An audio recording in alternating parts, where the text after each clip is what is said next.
এক ছাত্র তার অন্ধ উস্তাদকে বাড়িতে দাওয়াত দিল। তখন সে উস্তাদ বলল, বাবা, তোমাদের বাড়িতে দাওয়াত তো দিছো ভালো কথা, কিন্তু খাওয়াই বা কি? তখন সে ছাত্র বলে, হুজুর, অনেক কিছু খাওয়াবো, এর মধ্যে স্পেশালি আপনার জন্য সন্দেশ থাকবে। তখন উস্তাদ বলল, বাবা, বিদেশের কথা শুনেছি, প্রদেশের কথা শুনেছি, কিন্তু সন্দেশের কথা তো কোনোদিন শুনি নাই, সেইটা আবার কি জিনিস?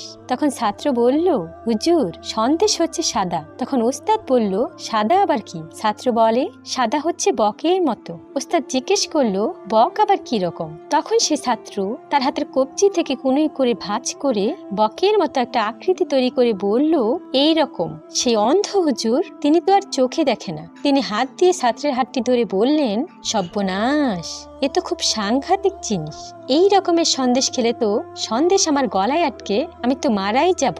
বাবা, তোমার পায়ে ধরে মাপ চাই, তোমার সন্দেশ তুমিই খাও, আমি তোমাদের বাড়ি দাওয়াত খেতে